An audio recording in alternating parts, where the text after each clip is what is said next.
자연의 아름다움을 그린 풍경화를 보고 있노라면 한편의 서정시를 감상하는 느낌도 받는데요. 이런 풍경화에 시간의 개념을 도입해 변화하는 그림으로 세계적인 주목을 받고 있는 작가가 있습니다. 동양인 최초로 밀레미술관에서 초대 개인전을 연 화가 장태묵인데요. 오늘 문화 묻고 말하다에서 이 장태묵 작가와 이야기 나눠보도록 하겠습니다. 어서 오세요, 작가님. 안녕하세요. 네, 반갑습니다. 오랫동안 예술 활동을 해오셨어요. 20년이 넘었다고 들었는데 예. 어떻게 해서 그림을 시작하게 되신 거예요? 지금 생각해보면 어릴 때 초등학교 다닐 때부터 그림을 좋아했던 것 같아요. 제 기억으로는 늘 이제 땅바닥에다가 이제 뭔가 낙서를 했었고 로봇 이런 것들 많이 그렸던 것 같고요. 네. 중학교 가면서 본격적으로 그림을 해야 되겠다라는 꿈을 가졌던 것 같고, 그때부터 지금까지 그림을 그리고 있는 것 같아요. 어릴 때부터 확실히 소질이 있으셨나 봐요. 제가 좋아했던 것 같아요. 네. 그리고 작가님의 작품을 딱 많은 사람들이 생각하면 풍경화를 가장 먼저 떠올리거든요. 예, 예. 다양한 회화 장르 중에서도 이 풍경화를 고집하는 이유가 있으십니까? 지금 자연스럽게 그게 흘러왔던 것 같은데요. 대학 다닐 때는 그때 우리 80년대 미술 흐름이 이제 미니멀 쪽이었는데, 저도 대학 다닐 때는 그쪽 작업을 했었고요. 시골로 들어오면서 이제 이제 내 그림을 그려야 되겠다라는 생각을 가졌기 때문에, 그때는 이제 정물이나 인물 이쪽으로 제가 관심이 많았어요. 그래서 그쪽 작업을 열심히 했었고, 그러는 와중에 이제 1992년으로 기억이 되는데, 서울에 동화갤러리라고 있습니다. 거기에 이제 러시아 작가 중에 이제 일리아 레핀이라는 네. 러시아의 거장이죠. 그분 전시가 있었는데, 인물 작가예요. 아무도 기다리지 않았다. 예, 네. 맞습니다. 그분 작품을 보고 사실은 좀 충격이 좀 컸던 것 같아요. 어린 나이에. 그래서 내가 과연 인물을 할 수 있을까라는 고민에 빠졌었고, 한 몇 개월 정도 방황을 했던 것 같아요. 그래서 그냥 내가 정말 살아있는, 그분은 이제 살아있는 인물을, 그러니까 표현을 했지만, 네. 사실은 자연은 감정을 우리한테 직접적으로 많이 주거나 하진 않잖아요. 물론 개인이 느끼기 나름이지만, 그래서 내가 느끼고 있는 감정을 표현을 할 수 있을까라는 고민을 했었어요. 그래서 지금 풍경을 하고 있는 것 같아요. 그렇군요. 네. 아까 말씀드렸듯이 동양인 최초로 밀레 미술관에서 초대 개인전을 여셨어요. 예. 어떻게 특별한 계기가 있으셨나요? 저한테는 굉장한 행운이죠. 행운이었고, 그 미술관이 원래 전시를 여는 미술관이 아니고, 네. 거기 그때 2011년도가 이제 밀레가 탄생한 지 한 200주년이에요. 근데 그때 이제 밀레 그림 중에 이제 만종이라는 작품을 책으로 꼽는데, 밀레가 50살 될 때, 그러니까 만종 작품 탄생이 150주년 되는 해죠. 네. 그 전시를, 그러니까 밀레를 기리기 위해서 동양인 작가를 찾았대요. 풍경화가를. 근데 이제 제 화집이 모르겠습니다. 미술관에 자연스럽게 흘러 들어갔던 것 같은데, 거기 큐레이터가 하시는 말씀은 제 화질을 보고 관장님이 바로 선택을 했다 그러시더라고요. 저한테는 아주 큰 영광이었습니다. 네. 그때 전시된 작품들이 지금 쪽 뒤쪽에 보이고 있는데요. 작가님의 개인전 목인천강, 어떤 전시인지 소개 좀 해주세요. 목인천강이라는 제목은 제가 2008년도부터 썼었는데, 이게 우리나라 고전의 월인천강지곡이라는 세종이 이제 석가를 기리는 그런 내용을 담고 있는 그림이잖아요. 근데 제 그림도 사실은 그런 생각을 하고 그리는데, 제 그림은 하나지만 보는 사람이 다 다르게 느꼈으면 좋겠다. 그런 의미를 조금씩 담고 있습니다.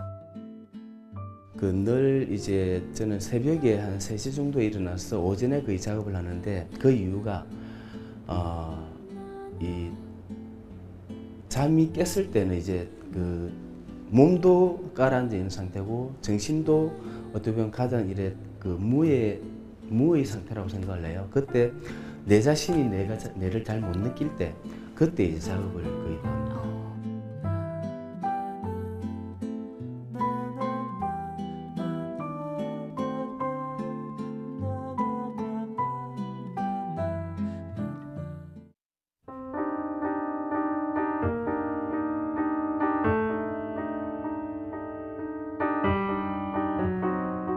네, 천개강의 나무를 새기다. 목인천강의 연작 중 하나 작품인 거죠. 아니, 이렇게 보면 그림인데도 불구하고요. 좀 각도에 따라서 물이 흐르는 것 같기도 하고 색도 변하는 것 같은데 이게 어떻게 가능한 거죠? 제가 이제 물을 표현을 하기 위해서 이 물은 투명하잖아요. 네. 그 투명하기 때문에 이제 다른 물감을 이래 특히 흰색이나 이런 걸 섞게 되면 불투명으로 변해요. 그러니까 색이 느껴지게 되죠. 그 색을 느끼지 않게 하기 위해서 사실 아주 얇은 그러니까 물감으로 그 물을 많이 타서 계속 겹쳐요. 그리고 이제 물 속의 풍경을 보면서 이제 제 그림은 이제 확장이라고 생각하는데 여백 전부 다 여백이라고 생각해요. 그래서 그림에 액자를 하지 않는 이유가 이 액자를 하게 되면 가두게 되잖아요.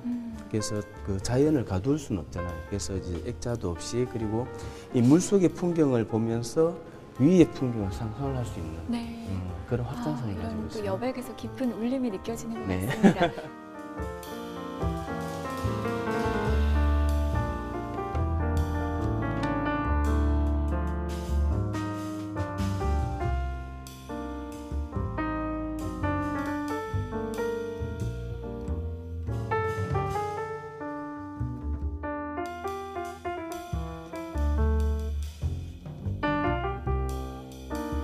천개 하늘에 나무를 새기다. 목인천천인 거죠. 네. 제목만 봐도 작가님 작품이 나무가 중심인지 하늘이 중심인지가 좀 궁금해요. 예. 그 어릴 때 그 추억이 누구나 다 있을 거라고 생각을 해요. 저한테도 그런 추억이 있는데요. 왜 들판에 누워서 이제 더운 날 나무 그늘에서 이제 쉬려고 들어 누웠었어요. 네. 근데 처음에는 이제 나무를 이제 구경을 했었는데 그 나무 사이에 보면 햇빛이 이제 막 쏟아지잖아요. 그게 지금 성장을 해서 그 생각을 해보니까 그때 봤던 기억이 나무보다는 저한테는 그 빛이 더 많이 다가왔던 것 같아요. 지금 이 그림도 그런 상상에 의해서 그린 그림인데요. 이 소나무 사이로 이제 빛이 들어오는 그건데 처음 제가 얘기하고자 하는 것도 그겁니다. 이 관객분들이 처음 들어서는 소나무 그림이구나 라고 했는데 다 그림을 감상하고 돌아섰을 때 소나무 사이로 떨어지는 저 강렬한 빛이 기억에 남았으면 좋겠다라는 의미로 제가 목인천천이라는 제목을 씁니다.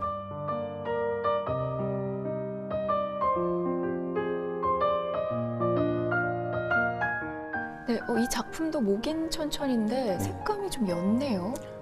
예. 그전에는 네. 저도 이제 실제 우리가 느끼는 봄이면 초록 뭐 이런 화려한 색채를 썼어요. 근데 이 자연의 색은 사실은 광물질로 이루어져 있거든요. 그러니까 우리가 그냥 일반적으로 나무는 뭐 나뭇잎은 초록색이야라고 고정을 짓잖아요. 근데 빛의 흔들림에 의해서 나무 색깔이 굉장히 많이 변한다고 생각을 해요. 그래서 제가 이런 약간 무채색 계열을 쓰는 이유는 회색이 갖고 있는 모든 색을 다 받아들인다고 생각을 하거든요. 이게 그건 단순히 봤을 때는 그건 회색처럼 보이겠지만 나뭇잎 하나하나가 사실은 색이 다 다르고 이 그림 역시 빛을 받았을 때는 나뭇잎이 튀어나왔다 들어갔다 움직입니다. 그래서 그 상상력을 불러일으키기 위해서 색을 지금 배제를 시켜놓은 그림이에요. 그렇군요.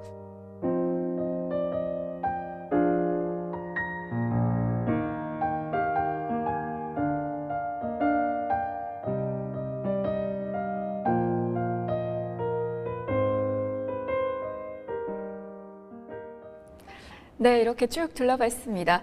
실제 풍경이 아니라고 하셨는데 저한테는 굉장히 사실적으로 다가오거든요. 예. 작업하는 과정이 좀 만만치가 않을 것 같은데요. 예.